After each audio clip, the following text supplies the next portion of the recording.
I'm Gautam Kapoor, second year MBBS UG at AIIMS New Delhi. And guys, welcome to my channel. तो guys, जैसे आप मेरे subscribers आप देखते हो मेरे चैनल, तो इस पे मेरी कुछ म्यूजिक वीडियोस हैं.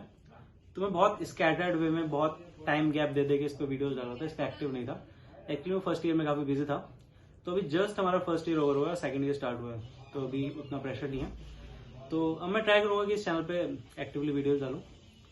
तो फॉर स्टार्ट मैं सोच रहा था कि मेरे जो अब जूनियर्स आ रहे हैं उनके साथ मैं एक ऑनलाइन मीटिंग करके आपको शो करूं, उनसे मिलवाऊं और उन्होंने क्या क्या यूनिक किया था.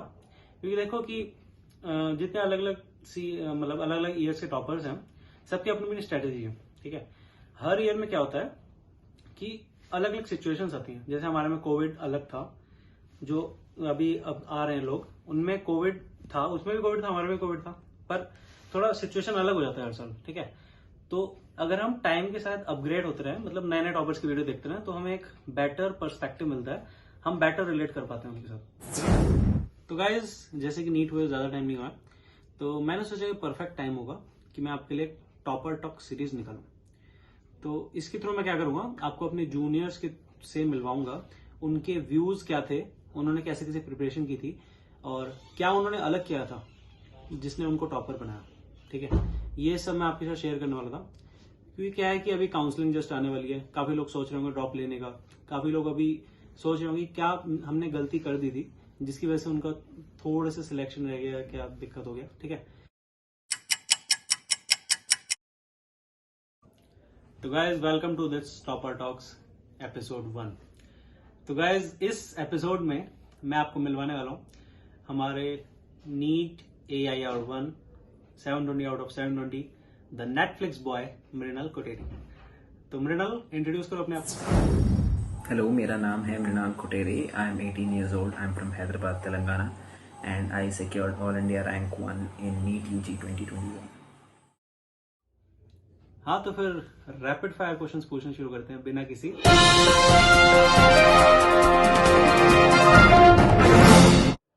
तो क्वेश्चन नंबर 1, ये मोस्ट डिमांडेड क्वेश्चन है मृणाल से. काफी लोगों को लगता है कि मतलब काफी इंटरव्यूज में भी आया है और काफी लोगों ने ट्रोल वीडियोस भी बनाया है कि how can a guy secure AIR1 by watching Netflix. तो इस पे हम मृणाल से लेते हैं उसका क्लैरिफिकेशन. तो बताओ भी Mrinal. About Netflix, but I don't have any clarification to make. I did watch quite a bit of Netflix, especially in the lockdown period, because it gave us more time in hand. So I used some of that time for my hobbies, one of which was Netflix. I didn't binge watch often. I used to watch 3-4 episodes of whatever show I was watching a day, not at a stretch, with breaks. So I didn't binge watch very often. Occasionally I did, but yeah, I did watch that Netflix during my preparation period. That was a favorite hobby of mine. अब मेरा next question है कि हर एक winner के अपने एक secrets होते हैं. वो हमने सुना है ना कि winners do not do different things, they do things differently. तो ये बता भाई कि तेरे अंदर क्या वो था different. I don't think there's anything different about me from the rest which made me score better. There's nothing like that. Only thing is I was fortunate enough to have a good support system, that so that because the people around me didn't pressurize me to perform well, and that actually helped me perform better. And one thing I did feel helped me was that I had a bit of a risk taking attitude while attempting the exam. Because if you have this fear of getting questions wrong, then you tend to leave them, in which case obviously I would not have been able to score 720. So that kind of an approach did help me. Next question भी काफी common question है कि जैसे main exam में 720 आते थे, तो क्या कभी कोचिंग में किसी इंटरनल टेस्ट में भी आते 720? इन कोचिंग क्लास में बहुत टेस्ट लिखी है, लेकिन बहुत सारे, लेकिन बहुत रेयरली 720. रेयरली मतलब 2.5 साल में शायद 2 या 3 बार 720 मिले हैं, और वो भी टुवर्ड्स दी एंड, जब मतलब नीट के 1 महीने पहले जो टेस्ट लिखते हैं, जब तक पूरा प्रेपरेशन ख़त्म हो जाता है और हम सिर्फ रिवाइज कर रहे होते, तब 2-3 बार, बट उसके अलावा बिल्कुल नहीं. यार एक और क्वेश्चन ये बता कि जैसे अभी जो स्टूडेंट्स होते हैं 10th से 11th का ट्रांजिशन होता है, तो उनको पता नहीं होता कि कैसे स्टार्ट करें, किस टाइप से पढ़ना होता है। एक ट्रांजिशन एक डिफिकल्ट ट्रांजिशन होता है ना, जैसे 8 to 9 का ट्रांजिशन होता है, 10 to 11 का है। अब तेरा भी ट्रांजिशन होने वाला है, अब तू नीट की दुनिया से एम्स की दुनिया में आने वाला है, तो इसके लिए कुछ टिप्स दे एस्पिरेंट्स। बिगिनर्स के लिए मतलब मुझे लगता है कि जब स्टार्ट कर रहे हैं तो कॉन्सेप्ट अंडरस्टैंडिंग डेवलप करना सबसे इम्पॉर्टेंट चीज़ होती है, specially in topics like physics and chemistry. तो उसके लिए मैं बस यही कहूँगा कि जितना हो सके क्वेश्चंस प्रैक्टिस करें, multiple choice questions, OMR bubbling, ये सब की जो हैबिट्स होती हैं वो डेवलप करना शुरू करें और फाउंडेशंस को स्ट्रॉन्ग करे, कॉन्सेप्चुअल अंडरस्टैंडिंग को बाद में लाइक थियरी पोर्शंस पर हम फोकस कर सकते हैं। यार पॉइंट अच्छा था।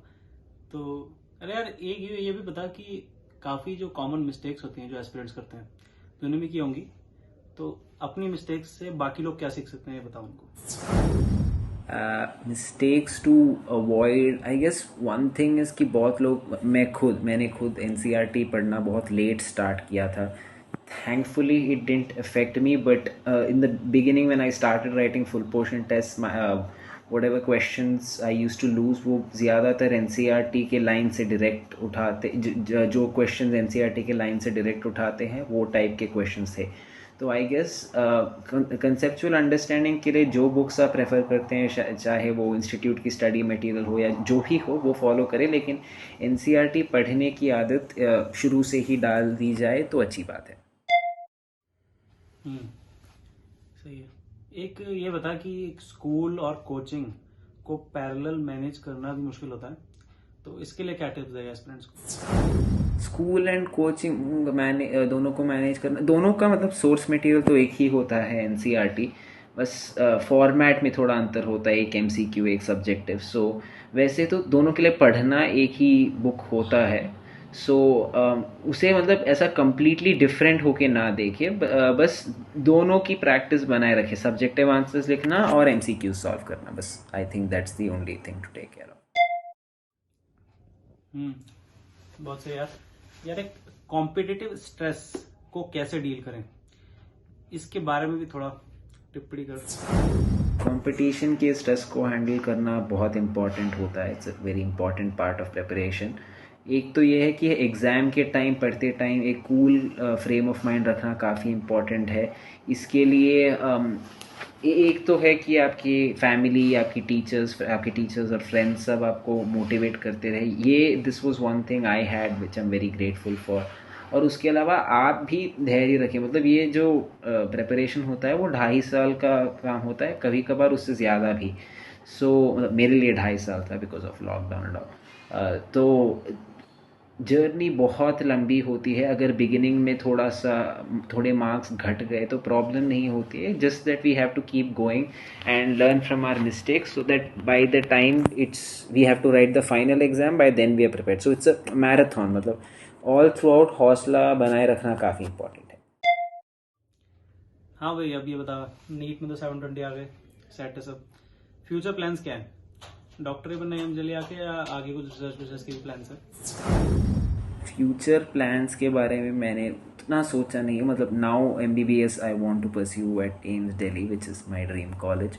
उसके आगे का I have not given it much thought at present. मुझे लगता है I'd be interested in surgery, but it's not confirm. वो मतलब जब MBBS के टाइम जब इंटरेस्ट बदलते हैं शायद तब ये वाला इंटरेस्ट भी बदल जाए, सो नथिंग फिक्स्ड। यार अब इस पर थोड़ा कमेंट कर कि ये जैसे एक लॉन्ग जर्नी है, 2 years या 2 years से भी ज़्यादा की जर्नी है, तो इसमें बहुत सारे डिस्ट्रैक्शंस आते हैं जिसको डील करना पड़ता है अपने प्रिपरेशन टाइम में। तो तेरे आगे क्या क्या डिस्ट्रैक्शंस थे और तूने कैसे कैसे उसको डील किया, इस पर थोड़ा बता। डिस्ट्रैक्शंस तो मतलब it all comes down to willpower, मतलब जो भी हो आपके डिस्ट्रैक्शंस। कुछ लोग जब मतलब thankfully I was able to control, मतलब keep my movie and TV show watching habits, video gaming habits under control. But if it is not possible, then you need to figure out a way to either bring it under control or temporarily you'll have to do away with it.